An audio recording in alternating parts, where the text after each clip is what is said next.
दोस्तों जय मसीह। आप सभी का प्रभु यीशु मसीह के नाम में बहुत बहुत स्वागत है। फिर एक और बार 5 minutes Bible study with pastor Daniel Raj के इस प्रोग्राम में। दोस्तों आगे बढ़ने से पहले आपको जल्दी से याद दिला दूं, यदि आप मेरे चैनल को अभी तक सब्सक्राइब नहीं किए हैं तो जल्दी से कर लें। वो इसलिए मैं कह रहा हूं क्योंकि बहुत सारे टॉपिक्स पे मैं बात करने पर हूं और वो सारी शिक्षाएं आप तक पहुंचे और आप उसको सीखें, समझें और प्रभु के राज्य में मजबूत हो जाए, जड़ पकड़े। उसी मकसद से मैं ये बातें आपके बीच में पहले रख रहा हूँ। साथ ही साथ जो 7 स्लाइड्स हैं, फर्स्ट जो इंट्रोडक्शन होते हैं, कुछ लोग कहते हैं कि उसमें आपका वक्त ज़्यादा जाता है या फिर है ना, आप उसको बोलते हैं और हमें मैसेज डायरेक्ट नहीं मिलता है। तो उन लोगों के लिए मैं कहना चाहता हूं कि सर आप फॉरवर्ड कर लीजिएगा, क्योंकि मैं उसको रोक नहीं सकता हूं, क्योंकि जो नए लोग देखते हैं उनको भी सारी जानकारी होना ज़रूरी है। वो 7 स्लाइड्स क्या है मैं उन लोगों के लिए रखता हूं जो पहली बार मेरे चैनल को देखते हैं। आप जो आदी हो चुके हैं, रेगुलर हैं, इसलिए आप क्या करिए, डायरेक्ट फॉरवर्ड करके आप मैसेज पे आ जाइए। चलिए दोस्तों, क्या क्या है वो 7 स्लाइड्स मैं आपके बीच में अभी रखने जा रहा हूँ। जी, सबसे पहले आपको मेरे चैनल को सब्सक्राइब करना है, यानी कि डैनियल राज यूट्यूब चैनल को, और आपको आइकन बेल प्रेस करना है। जैसे वो आप थंब या जो बेल का आइकन देख रहे हैं उसको आपको प्रेस करना है। साथ ही साथ फेसबुक से मैं लाइव आता हूँ डैनियल राज के पेज से, ये आप देख रहे हैं, और आपको ये थंब को प्रेस करना है। वो इसलिए क्योंकि जब आप ये प्रेस करोगे तो आप ऑटोमेटिकली मेरे मित्र बन जाओगे और वहाँ से जब मैं लाइव आता हूँ आप उसको देख पाओगे। मसीह मंथन बैठक व्हाट्सएप ग्रुप ऑलरेडी स्टार्ट हो चुका है। 1000+ मेंबर्स अभी तक इस व्हाट्सएप ग्रुप से जुड़ चुके हैं और आप सभी को मैं इनवाइट करता हूं जुड़ने के लिए, जो भारत से हैं, भारत के बाहर से हैं। आप सभी जुड़िएगा ताकि जितनी भी गलत शिक्षाएं हैं उनके प्रति हम दाऊदों को तैयार करें। जैसे गोलियत के लिए तब दाऊद था, आज गलत शिक्षाओं के गोलियत के लिए कई दाऊदों को तैयार करना है। मकसद आप समझ जाएंगे, या फिर जब हम पहली बैठक करेंगे तब समझ जाओगे। तब तक आपको करना क्या है, इनमें से किसी के नंबर पर कॉल करना है और उनसे कहना है कि आपको व्हाट्सएप ग्रुप में ज्वाइन कराए। समय सीमा कॉल करने की सुबह 10 से रात को 9 बजे तक की है, उसके बाद आपको कॉल नहीं करना है। अगर ये फ़ोन नहीं उठाते हैं तो एक मैसेज ड्रॉप कर दीजिएगा ताकि ये आपको कॉल बैक करेंगे। साथ ही साथ दोस्तों, ये रहा 2 स्लाइड जो आखिरी के, ये हैं मिल्क ड्रिंकिंग क्रिश्चियंस, मेरे वीडियोस को ना देखें। ऊपर आप पढ़ सकते हैं इब्रानियों 5:13, क्योंकि दूध पीने वाले बच्चों को तो धर्म के वचन की पहचान नहीं होती, वो इसलिए क्योंकि वो बालक है। अब करते क्या हैं ये लोग और ये लोग, यानी कि अधूरे ज्ञान के सेवक, ये क्या करते हैं जब मेरे प्रचार को नहीं समझते हैं, शायद हो सकता है इनका डॉक्ट्रिन अलग हो, या फिर हो सकता है कि वो जानकारी जो मुझे मिली है वचन के माध्यम से अब तक इनको नहीं मिली है, तो वो उल्टा सीधा कमेंट करते हैं और उसके चलते परिणाम ये होता है कि अविश्वासी जो मेरे दोस्त हैं वो देखते हैं और उनको ठोकर लगते हैं। तो इनको और इनको मैं कहना चाहता हूं कि यदि मेरे वीडियो देखना चाहते हैं तो चुपचाप से देखें ये वाला। चलिए दोस्तों, आज का विषय आपके बीच में रखने जा रहा हूं। आज का विषय इंटरेस्टिंग है। जैसे मैंने कल के वीडियो में कहा था कि आप जब डैनियल राज को सुनते हो तो ऐसा ना सोचे कि मैं आपका पास्टर नहीं हूं, मैं सोशल मीडिया पे बात करने वाला एक प्रीचर हूं, लेकिन ऐसी विचारधारणा आपको नहीं रखनी है। और आज का मेरा मैसेज भी, यानी कि आज का जो टॉपिक है, इससे 90% जुड़ा हुआ है। अब टॉपिक क्या है मैं वो बता देता हूं, आपके बीच में रखने जा रहा हूं। ये रहा वो टॉपिक, कलीसिया किसकी है। मैं रिपीट करता हूं, कलीसिया किसकी है। मैं इस विषय पे बात करूंगा, कलीसिया किसकी है, पास्टर की या यीशु की। इस विषय पर हम बात करेंगे। तो मैं जैसे कह रहा था कि जब आप मुझे सुनते हो यूट्यूब पे, तो आपके सोच ये नहीं होनी चाहिए कि डैनियल राज तो हमारा पास्टर नहीं है या लीडर नहीं है, तो हम इनकी बातों पर इतना तवज्जो क्यों दें या इतना इम्पोर्टेंस क्यों दें। तो मैं चाहता हूं कि ऐसी विचार आपके अंदर नहीं आनी चाहिए। उसके लिए मेरा ये कहना है, क्योंकि हम सब यीशु की एक कलीसिया, हम कितने भी डिनोमिनेशन दुनिया में क्यों ना हो, लेकिन हम सब मिलकर यीशु की एक कलीसिया। आज का मेरा टॉपिक भी यही है और इसी से मैं कनेक्ट कर रहा हूं।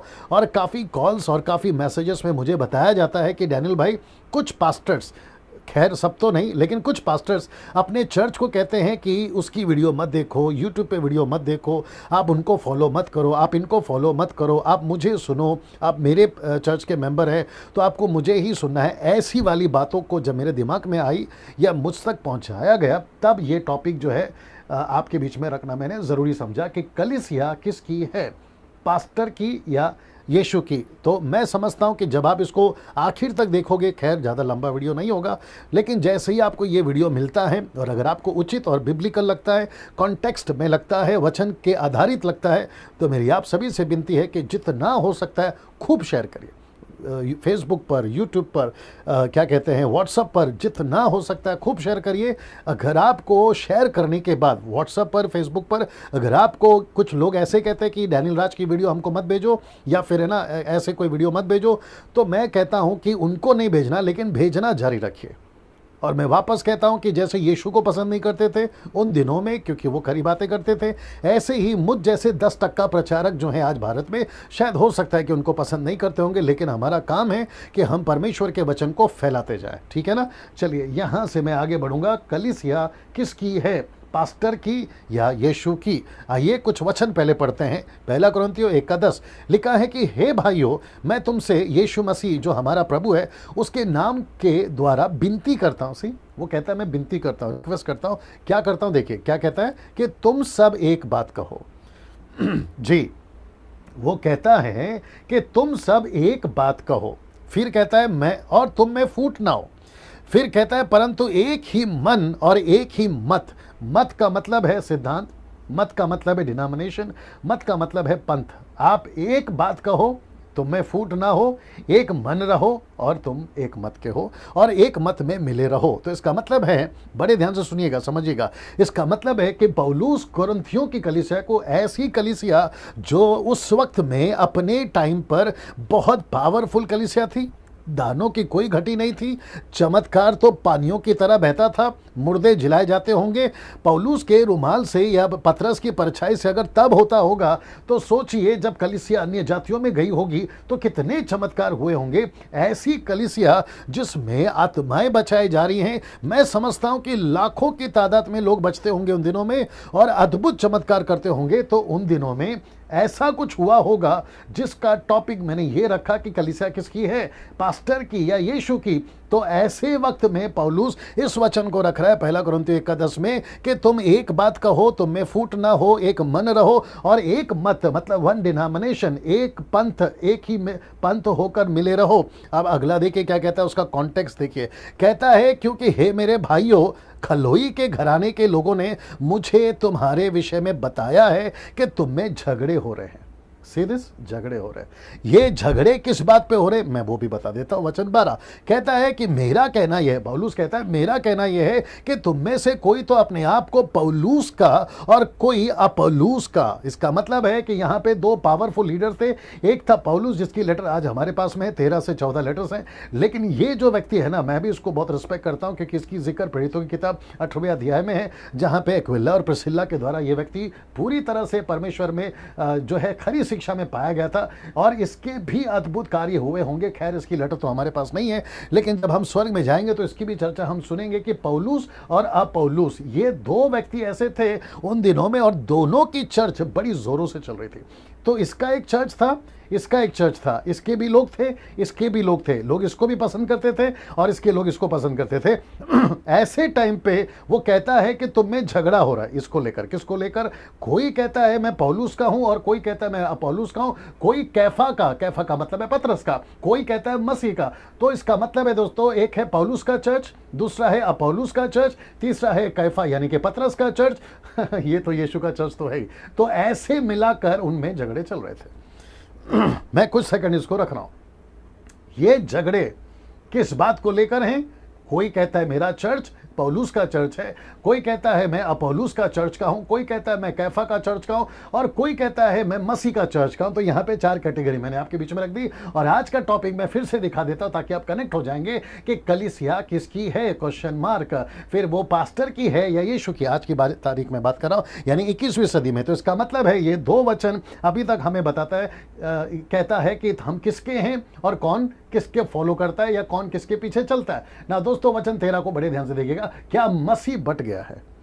मैंने जानबूझकर इसको इतने बड़े फॉन्ट में रखा है आपके पास सामने। मैं पूछ रहा हूं क्या मसीह बट गया है? Question mark. पौलुस भी पूछ रहा है और मैं भी पूछ रहा हूं। आप पेंटिकोस्टल हैं, कैरिस्मेटिक हैं, कैथलिक हैं, सीएनआई हैं, मार्थोमा, लूथरन हैं, आप नेशनल हैं, इंटरनेशनल हैं, आप जहां से भी हैं मैं उन सभी से पूछूंगा। मैं मुंबई के पास्टरों को पूछ रहा हूं, नागपुर के पास्टरों को पूछ रहा हूं, पूना के पास्टरों को पूछ रहा हूं, कोल्हापुर, शोलापुर, आंध्र प्रदेश, तमिलनाडु, कर्नाटका, आप नॉर्थ से हैं, गुजरात से हैं, पंजाब से हैं, आप जहां से भी हैं, मैं उन सभी पास्टरों को, उन सभी डिनोमिनेशन को पूछ रहा हूँ, आप सभी का किसी के लिए बड़ा भाई, किसी के लिए छोटा भाई, किसी के लिए एकमात्र परमेश्वर का सेवक होने के चलते पूछ रहा हूँ, क्या मसीह बट गया है? मसीह इन 4 टुकड़ों में बट गया है। एक पौलुस का टुकड़ा, दूसरा अपोलोस का टुकड़ा, तीसरा कैफा का टुकड़ा, पांचवा मसीह का टुकड़ा। क्या ऐसे टुकड़ों में मसीह बट गया है? यही तो प्रश्न पूछ रहे हो। जी दोस्तों, आज का टॉपिक, ये मेरा प्रचार मुझे नहीं पता कितना मिनट चलेगा, लेकिन बड़ा पावरफुल है। अगर आपका हृदय, इसको, ये लाइन को इतना सुनने के बाद, अगर आपका हृदय अगर नहीं इस वक्त में हलचल कर रहा है और कोई खलबली नहीं मच रही है, तो मैं समझता हूं कि आपका जो ज़मीर है वो कहीं ना कहीं मर गया है। आज एक प्रश्न आप खुद से पूछिए, जिस चर्च में आप जाते हैं, या जो चर्च का पास्टर मुझे सुन रहा है, उस पास्टर से मैं पूछना चाहता हूं कि सर, क्या मसीह बट गया है? आइए देखते क्या कहता है आगे। क्या पौलुस तुम्हारे लिए क्रूस पर चढ़ाया गया? कौन चढ़ाया गया था आपके कलीसिया के लिए क्रूस पे? यीशु। किसने आपको अपने लहू से खरीदा? यीशु।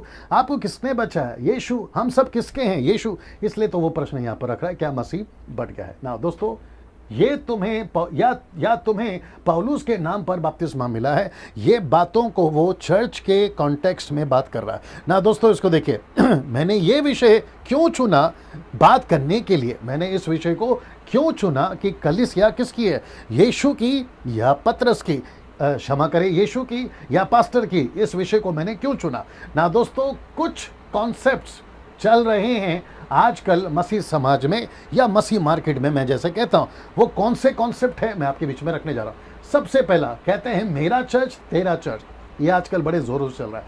कुछ कहते हैं मेरा चर्च ही सही चर्च है, फिर कुछ कहते हैं, तीसरा कहता है मेरा चर्च छोड़कर कहीं और नहीं जाना।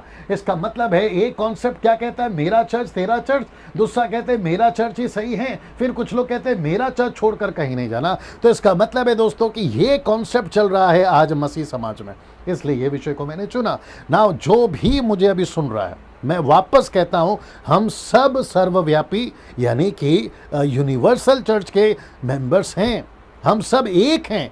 पहली सदी की कलीसिया जहां पतरस 3000 को लेकर चलता था, वहां लिखा है दूसरा प्रेरितों की किताब दूसरा अध्याय में वचन, अगर आप 40 से आगे पढ़ोगे तो वहां पर लिखा है कि सब एक मन रहते थे, मिलकर रहते थे, उनकी सब चीजें आपस में एक दूसरे से बांट लिया करते थे। और फिर प्रेरितों की किताब चौथा अध्याय कहता है कि उनमें कोई गरीब था ही नहीं, क्योंकि जिसको जैसी आवश्यकता होती थी वो बांट दिया करते थे। वहां कोई डिनोमिनेशन नहीं था। आज जितने भी डिनोमिनेशन है, मैं उसके खिलाफ नहीं बोल रहा हूं, और मैं ये नहीं कह रहा हूं कि डिनोमिनेशन नहीं होना चाहिए, लेकिन ये चीजें कहां गई मैं आपके बीच में रखने जा रहा हूं। ये चीजें कहां गई जिसको कहते हैं प्रेम, एकता? ऐसा क्यों कहते हैं मेरा चर्च तेरा चर्च? ऐसा क्यों कहते हैं मेरा चर्च ही सही है, बाकी के चर्च को आप अंडर एस्टिमेट क्यों करते हैं, नीचे क्यों गिराते हैं? फिर कहते हैं मेरा चर्च छोड़ कहीं नहीं जाना। इसका मतलब है यीशु मसीह बट गया है। जो प्रश्न पौलुस ने यहां पर रखा, क्या मसीह बट गया है? जी दोस्तों, ये क्या मसीह बट गया? क्या जो सैटरडे को आराधना करते हैं उनका मसीह अलग है, जो संडे को आराधना करते हैं उनका मसीह अलग है? आप सैटरडे करो, संडे करो, शुक्रवार करो, आप जब भी करो, सुबह करो, शाम करो, रात करो, आप हफ्ता भर करो या हफ्ते में एक बार करो, फिर भी प्रश्न यही उठेगा, क्या मसीह बट गया?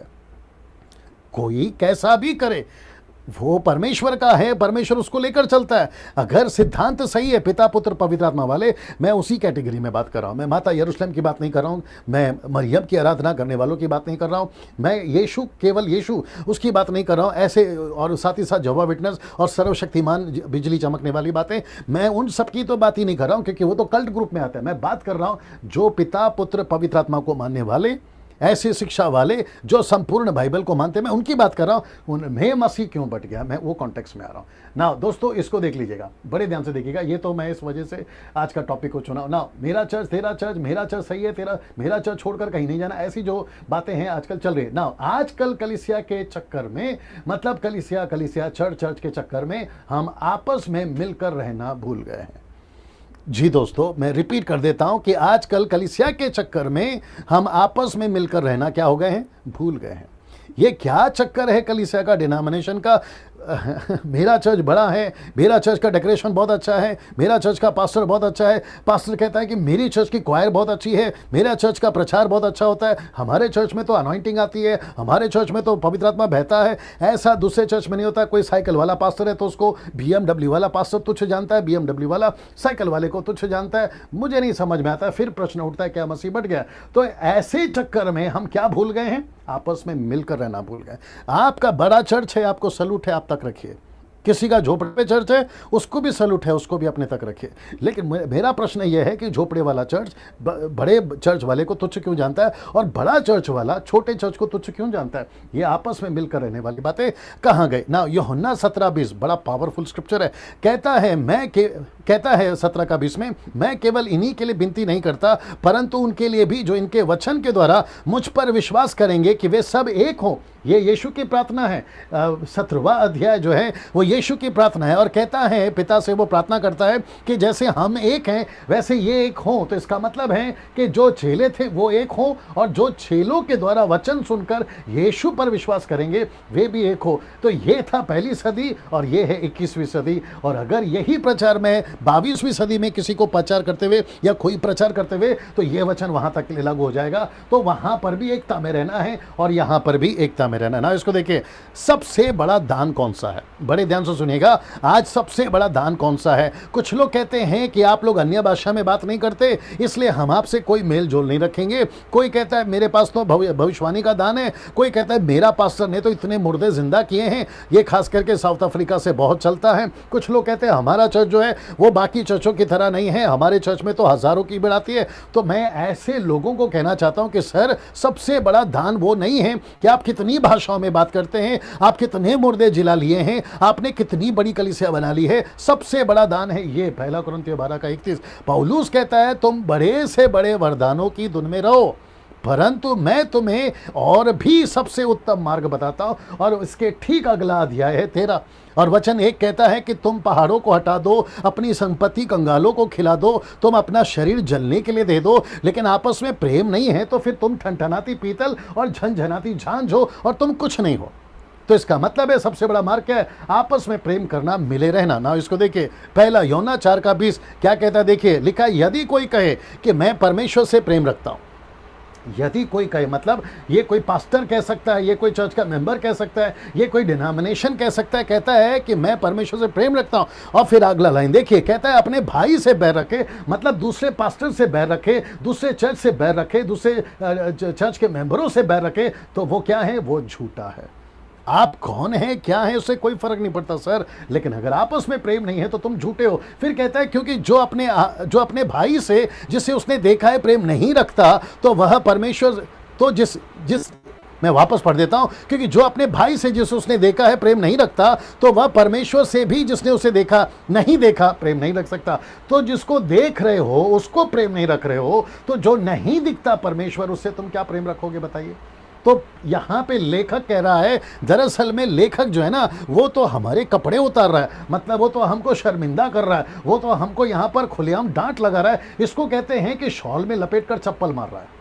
बड़े ध्यान से समझना होगा, वो कह रहा है कि तुम परमेश्वर को नहीं देखे और कहते हो प्यार करता हूं, लेकिन जो तुम्हारे खुद के चर्च में है, पड़ोस का चर्च है, पड़ोस का पास्टर है, तुम उससे प्यार नहीं रखते तो तुम परमेश्वर से क्या प्यार रखोगे? तुम तो फिर झूठे हो गए ना। इसको देखिए, आज मसीह सेवकों के बीच बहुत गड़बड़ी है, नफरत की सारी सीमा लांघ चुके हैं। मैं आपको बताता हूं कैसे। मुझे मिनिस्ट्री में 26 साल हो गए दोस्तों, और मैं हर तबके के लोगों के बीच में उठ बैठ चुका हूं। जो मुझे नहीं जानते मैं उन सभी के लिए एक लाइन में बता दूं कि पास्टर डैनियल राज ने मात्र 5 साल में या 6 साल में कम से कम 30 से 35 हजार पास्टर्स एंड लीडर्स को ट्रेन किया है महान आज्ञा के प्रति, और हर डिनोमिनेशन में मैं घूम चुका हूं अभी खास करके। लेकिन उसके पहले 20 साल तो मैं हर तरह के लोगों के बीच में उठता था, बड़ी बड़ी सभाओं में गीत गाया करता था, वर्शिप किया करता था। खैर नाम तो किसी का नहीं लूंगा, उसको सबको काउंट करते हुए, सबको ऑब्जर्व करते हुए, और आजकल तो खास करके बड़ी नजदीकी से, खैर सबसे दूर हूं लेकिन बड़ी नजदीकी से देख रहा हूं कि आपस में सेवकों में बड़ी गड़बड़ी है। और नफरत तो इतना है, एक पास्टर का दूसरे पास्टर से नहीं जम रहा, एक सेवक दूसरे सेवक को पसंद नहीं करता है, एक चर्च दूसरे चर्च को नफरत करता है। अगर चर्च आपस में एक दिन मिल भी जाती है तो ऐसी देखती है कि मानो मैं समझता हूँ दूसरे बॉर्डर का है। दूसरे बॉर्डर से आप समझ गए होंगे मेरा इशारा किधर है। तो ऐसी हरकतें आज चल रही हैं ना। इसको देखिए, हर रविवार बॉसगिरी होती है कलीसियाओं में।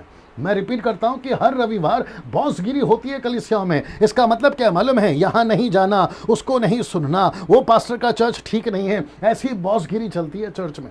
तो चर्च के जो मेंबर हैं, जो मुझे कई कॉल्स और मैसेजेस करते हैं, वो कहते हैं कि पास्टर जी, हमारे पास्टर तो कहते हैं कि उस चर्च में नहीं जाना, उसको नहीं सुनना। और यूट्यूब पे जो प्रचार करते हैं, कभी कभी तो मेरा नाम भी आता है और कहते हैं कि डैनियल राज को भी नहीं सुनना। मुझे नहीं समझ में आता है। मैं फिर पूछूंगा, क्या मसीह बट गया?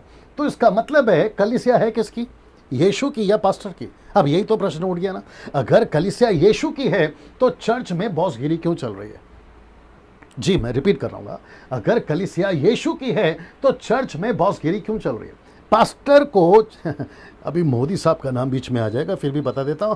पास्टर को परमेश्वर ने चौकीदार बना के रखा है चर्च में, जिसको कहते हैं वॉचमैन। वो वॉचमैन है, वो चौकीदार है चर्च का। जैसे मैं भी चर्च का पास्टर हूं, मैं चर्च पे बॉसगिरी नहीं कर सकता। अच्छा, मुझे एक और चीज समझ में नहीं आती, ये स्लाइड को रखते हुए बात करूंगा कि मुझे नहीं समझ में आता कि चर्च के पास्टरों को डर क्यों लगता है कि अगर उनका चर्च का मेंबर अगर दूसरे चर्च में जाता है तो उसमें दिक्कत क्या है? वो तो अपने प्रभु के पास ही है ना। फर्क इतना है कि वो दूसरे चर्च में जा रहा है, मतलब उनका पास्टर अलग है, आपका चर्च का पास्टर अलग है, लेकिन परमेश्वर तो एक ही है ना। तो दिक्कत क्या है? अच्छा, अगर आपको इतना डर है कि वहां पे जाने से वो वहां का हो जाएगा, तो फिर आप ऐसा खाना खिलाओ कि वो लौट कर वापस आ जाए, जैसे उड़ाऊ पुत्र लौट कर आ गया। क्योंकि उड़ाऊ पुत्र बाप के चक्कर में लौट कर नहीं आया, उसको खाने के चक्कर में बाप याद आया।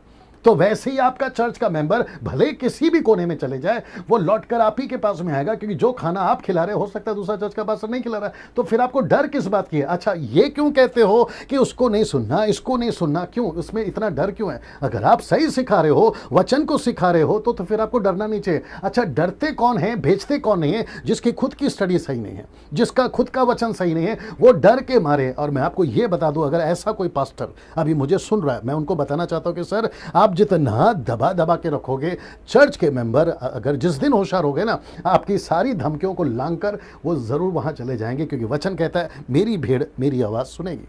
डैनियल राज किसी चर्च का बॉस नहीं है, आप भी किसी चर्च के बॉस नहीं है। कोई भी पृथ्वी पे पास्टर कितना भी बड़ा हो, लाख की कलीसिया हो या 10 लाख की कलीसिया हो, कोई भी चर्च का पास्टर उसका बॉस नहीं है। बॉस एक ही है और वो है यीशु। इसलिए तो लिखा ना इब्रानियों के 13 का 20 में कि सबसे बड़ा पास्टर यीशु है ना। इसको देखिए, लूका की किताब उसका 10 का 20 क्या कहता है? तो भी इससे आनंदित मत हो कि आत्मा तुम्हारे वश में है। ये बात हो रही है यीशु के 70 चेलों की। वो गए थे, चमत्कार कर कर आए, और उनको लगा कि हमारे हाथ में तो हमारे वश में तो आत्माएं हैं, हम तो जब चाहे दुष्ट आत्मा निकाल सकते हैं। तो यीशु ने कहा कि इससे आनंदित मत हो कि आत्मा तुम्हारे वश में है। अब जरा देखिएगा, परंतु इससे आनंदित हो कि तुम्हारे नाम स्वर्ग पर लिखे हैं। तो इसका मतलब है दोस्तों, हम सबको यह समझना होगा कि हम कितने पावरफुल हैं वो इंपॉर्टेंट नहीं है, हम कितने दान से भरे हैं वो इंपॉर्टेंट नहीं है, लेकिन हमारा नाम जीवन की पुस्तक में, उसकी आनंद मनाना है। और ये जीवन की पुस्तक से नाम क्यों कट जाएगा, मैं आपके बीच में आ रहा हूं। जीवन की पुस्तक से नाम क्यों कट जाएगा? ऐसा डर और ऐसी चौकन्ना या ऐसी होशियार करने वाली बात यीशु ने क्यों कही 70 चेलों को? क्योंकि 70 चेले इतने पावरफुल हो गए थे, उनके हाथों से चमत्कार हो रहा था और उनको ऐसा लग रहा था कि हम इतने पावरफुल हैं।